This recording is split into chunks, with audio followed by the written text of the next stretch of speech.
नमस्कार दोस्तों, बहुत बहुत स्वागत है आपका रामानुज मैथ्स क्लासेस पर। देखिए, जैसे स्टूडेंट लिखा हुआ है कि रीट मेंस के स्टूडेंट अब इस रथ यात्रा का अंतिम पड़ाव आ चुका है। हालांकि लेवल 1 वालों के लिए उन्होंने एक सफलता का स्वाद उन्होंने चख लिया है राजकीय सेवा का, लेकिन लेवल 2 के लिए अभी तक ये नसीब नहीं हुआ है।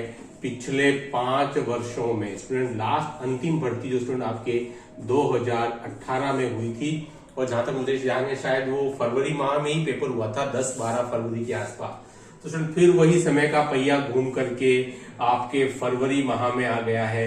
न जाने क्यों रिट एग्जाम के लिए फरवरी माह ही फिक्स है। पिछले जहां तक मुझे ध्यान है 2012 के बाद से लगातार रिट के सभी एग्जाम स्टूडेंट आपके फरवरी माह में कंडक्ट हो रहे हैं, और फिर वही कहानी दोहरा करके लेवल 2 25 से स्टूडेंट और आपके 1 मार्च के बीच में कंडक्ट होने जा रहा है।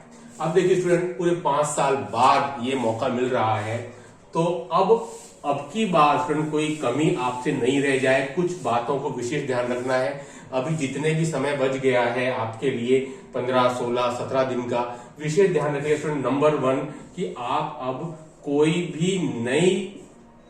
भी नया साहित्य या कोई भी अब आप नई चीज या कोई भी अब नया टॉपिक नहीं पढ़ें। इस बात को विशेष ध्यान रख लें। कोई भी कुछ भी नया नहीं पढ़ना है। आपने जितना पढ़ लिया उसी को आपको अब कंसोलिडेट करना है, रिवाइज करना है, उसी के बार बार पढ़ने पलटने हैं। नंबर 2, कोई नया सोर्स नहीं। कहने का मतलब कि अभी तक आप जिस बुक से पढ़ते आ रहे हैं स्टूडेंट, उसी बुक को वापस रिपीट कर लीजिए। कई बार क्या होता है, भाई मेरी तो अमुक बुक मैंने बाजार से परचेस करके लाया, ये मेरी पूरी हो गई, अब मैं नई बुक पढ़ने बैठता हूं। स्टूडेंट ऐसा मत कीजिए। मुझे यहां तक लगता है कि एक बुक को आप 5 बार पढ़ें, 5 टाइम, बजाय कि 5 बुक को आप 1 बार, 1 टाइम। स्टूडेंट ये वाली स्ट्रेटजी सही नहीं है। एक बुक को आप 5 बार पढ़ें, क्योंकि जहां तक मुझे अंदाजा लगता है लगभग हर बुक में स्टूडेंट आपके 80 to 90% सारी विषय वस्तु एक सरीखी रहती है। कमी केवल अपनी तरफ से रहती है कि आप उस विषय वस्तु को डीपली नहीं पढ़ पाते हैं, ऊपरी और मोटे तौर पर पढ़ते हैं, और इसकी वजह से दिक्कत क्या आती है स्टूडेंट कि एग्जाम में आप क्वेश्चन अटेम्प्ट नहीं कर पाते हैं, और वो क्वेश्चन आपका रॉन्ग हो जाता है, गलत हो जाता है। ठीक है, कोई नया सोर्स पढ़ने की अभी आवश्यकता नहीं है। नंबर 3, कॉन्फिडेंस को बनाए रखें। कॉन्फिडेंस स्टूडेंट आपका मोस्ट इंपॉर्टेंट चीज है, क्योंकि अब अंतिम समय आ गया है। अब स्टूडेंट्स को थोड़ी बहुत घबराहट होनी शुरू हो जाती है इस समय पर कि सर अभी तो हमको कुछ भी याद नहीं आ रहा है, ऐसा लग रहा है कि हमने कुछ पढ़ा ही नहीं है। तो स्टूडेंट ये एक बहुत ही कॉमन सी फीलिंग है जो हर परीक्षार्थी के दिमाग में आती है। जैसे जैसे दिन आपके करीब आते जाएंगे, अपने दिमाग को थोड़ा सा चेयरफुल रखें। पढ़ते पढ़ते थोड़ा 10-15 मिनट, 1 घंटे बाद थोड़ा सा घूम लें, और अपने ऊपर बर्डन नहीं लें, स्ट्रेस नहीं लें किसी भी प्रकार की एग्जाम का। क्या इस बार कुछ ऐसी अनहोनी हो गई? ऐसा कुछ नहीं होने वाला है। हर बार एक जैसी परिस्थिति नहीं रहती है। आपको लगातार बिना किसी के बहकावे में आकर और अपनी पढ़ाई लगातार करते रहनी है। उसके घंटे आपको बढ़ाते रहने हैं, और जहां तक हो सके सोशल मीडिया से थोड़ी सी आप दूरी बनाए, क्योंकि ठीक है थोड़े समय के लिए चला लिया, जो भी आपको कोई भी टॉपिक आपको पढ़ना है सोशल मीडिया के थ्रू वो आप पढ़ लें, लेकिन अब स्टूडेंट समय जो है वो थोड़ा सा आप सोशल मीडिया से दूरी बना लें, क्योंकि अंतिम समय बचा है आपके लिए। और आजकल शादियों का सीजन भी चल रहा है, तो मेरी आपको ये सलाह रहेगी स्टूडेंट कि आप अपना समय, जितना आपको समय देना है, खुद समझदार है, जितना आप समय दे सकते हैं उतना ही समय आप दीजिए ऐसे वैवाहिक कार्यक्रमों में। कि ऐसा नहीं हो जाए स्टूडेंट कि कहीं आप गए और आपने 4-5 दिन इसी के लिए लगा दिए, और फिर इसके बाद में आपने महसूस किया यार हमें तो 4-5 दिन बिगड़ गए, ऐसा आपको फीलिंग नहीं आए। बस ये आपको विशेष ध्यान रखना है, क्योंकि जहां देखो वहीं बैंड बाजा बज रहा है। तो स्टूडेंट इससे आपकी पढ़ाई आपको समझनी होगी कि हमने अमुक घंटा या अमुक समय वहां दिया है किसी भी वैवाहिक कार्यक्रम में, तो उसकी भरपाई आपको ही करनी है, क्योंकि अंतिम समय पर पढ़ा हुआ ही आपको काफी यूजफुल रहता है। ये एक विशेष बात है कि जो आप अंतिम समय पढ़ेंगे स्टूडेंट, वही आपके लिए सबसे ज्यादा उपयोगी रहता है। ठीक है, चीजों को रिवाइज करते रहिए, रिपीट करते रहिए। वन लाइनर जो भी कोई आपने नोट्स वगैरह बनाए हो स्टूडेंट, अब उन्हीं से काम चलाइए। बहुत डिस्क्रिप्टिव पढ़ने की कोई खास आवश्यकता नहीं है। और आप कोशिश कीजिए कि जो भी आपके 15 से 17 दिन बचे स्टूडेंट, उसमें आप एक सिलेबस बना करके, टाइम टेबल बना करके और पूरा सिलेबस आप करने की कोशिश कीजिए, जो भी आपका है।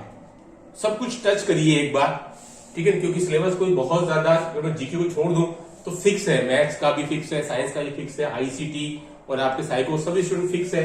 तो आप कोशिश कीजिए कि जो भी आप समय दे रहे हैं 7, 8 और 10 घंटे स्टूडेंट, उसी में ही आप एक टाइम टेबल बना करके और कोशिश करें कि आप अधिक से अधिक समय आपके इस क्वालिटी एजुकेशन को दे सके। इस क्वालिटी स्टूडेंट अब जो समय आ गया है अंतिम, उसको आप दे रहे हैं, किसी प्रकार के बहकावे में नहीं आए स्टूडेंट। क्योंकि ये अंतिम समय ऐसा होता है, क्योंकि अगर इस समय अगर आपका मन उचट गया पढ़ाई से, तो फिर वापस उसको कंसंट्रेट करना आपके लिए थोड़ा सा मुश्किल होता है स्टूडेंट। तो ये बहुत विशेष ध्यान रखें। जहां तक हो सके केवल स्टडी, थोड़ा सा चेयरफुल रख लें अपने आप को, बस ये बहुत इंपॉर्टेंट चीज है। जितना आप कॉन्फिडेंस बना के रखें, परिवार वालों के साथ में, दोस्तों के साथ में, रिश्तेदार के साथ में बातचीत करते रहे। ऐसा नहीं कि एकदम अकेलापन हो गया, 17, 18, 20 घंटे आप पढ़ रहे हैं, उसकी कतई आवश्यकता नहीं होती स्टूडेंट। मेरा ये मानना है कि बहुत ज्यादा पढ़ने से किसी का सिलेक्शन हो जाता है, ऐसा नहीं है। हाँ, एक आपको एक क्वालिटी टाइम जरूर देना है आपको, 8 से 10 घंटे जो भी आप दे सकते हैं, 7 घंटे भी दे सकते हैं, कोई दिक्कत वाली बात नहीं। लेकिन आप जितना भी पढ़ें उतना आप पूर्ण एकाग्रता के साथ पढ़ें, ये सबसे इंपॉर्टेंट चीज है। ऐसा नहीं कि आप आधा घंटा पढ़ रहे हैं, मोबाइल में क्या मैसेज आया वो आप देखने लग गए। एक बहुत ही कॉमन सी प्रॉब्लम है ना, या देख लूं क्या स्टेटस है, या मैंने कुछ स्टेटस डाला तो उसको कितने लोगों ने देख लिया, फेसबुक पे जो कुछ मैंने शेयर किया उसको कितना लाइक मिल गया। ये बहुत ही कॉमन सी प्रॉब्लम है। तो यहां से आपका अब डिस्ट्रैक्शन नहीं होना चाहिए, इस बात को विशेष ध्यान रखें। ठीक है, आपकी मेहनत जरूर रंग लेकर के आएगी। पिछले लगभग 3 वर्षों से तो बहुत से स्टूडेंट लगातार तैयारी कर रहे हैं 3rd ग्रेड की इस एग्जाम के लिए स्टूडेंट। अब पूर्णाहुति का टाइम आया है, तो अपने आप को थोड़ा संभाल के रखिए, क्योंकि ये बहुत ही इंपॉर्टेंट समय है। कहीं आपकी पूरे समय की जो पढ़ाई है वो कहीं डिस्टर्ब या फिर खराब नहीं हो जाए, इस बात को आप विशेष ध्यान रखें। टाइम टेबल के साथ में चलें, सफलता जरूर मिलेगी। कॉन्फिडेंस अपने अंदर बना के रखें कि इस बार मुझे सफल होना ही है और सफल होके ही रहूंगा। ये बहुत जरूरी चीज है। 10-15 दिन बाकी स्टूडेंट, आपकी पूरी मेहनत जरूर रंग लेकर के आएगी इस बार। राजकीय सेवा में चयन पक्का है। बहुत छोटी छोटी चीजों का आप ध्यान रखिएगा। एग्जामिनेशन हॉल की भी मैं अगर बात करूं स्टूडेंट, तो वहां पर भी आपको क्या करना है, कुछ चीजों का कि नेगेटिव मार्किंग से आपको बचना है। ये बहुत इंपॉर्टेंट चीज है, क्योंकि जो रिट मेंस का एग्जाम है स्टूडेंट, ये ध्यान रखिएगा, ये कोई रिट प्री वाला नहीं है, मेंस का एग्जाम है, सभी स्टूडेंट जानते होंगे। क्योंकि मैंने यहाँ तक देखा है कि नेगेटिव मार्किंग की वजह से ज्यादातर स्टूडेंट का सिलेक्शन नहीं हो पाता है, वो यहां से रह जाते हैं। तो स्टूडेंट नेगेटिव मार्किंग से आपको बचना है। पहले आप क्वेश्चन को अच्छे से रीड कीजिए, फिर चारों ऑप्शन को रीड कीजिए, फिर आप गोला लगाइए। ठीक है, और आप गोला जो है लास्ट में नहीं लगाइए। एक जैसे आप 10 क्वेश्चन कर लिए, फिर आप गोला लगा सकते हैं। इसी प्रकार की कंटिन्यूटी रखिएगा स्टूडेंट। इसके लिए मैं आपको एक नया वीडियो और बनाऊंगा कि आप किस प्रकार से एग्जामिनेशन हॉल के अंदर उन 2.5 घंटों में ऐसा कैसा अपना 100% परफॉर्मेंस दे सके। आज की वीडियो में इतना ही। मेहनत करते रहिए, सफलता जरूर आपकी कदम चूमेगी।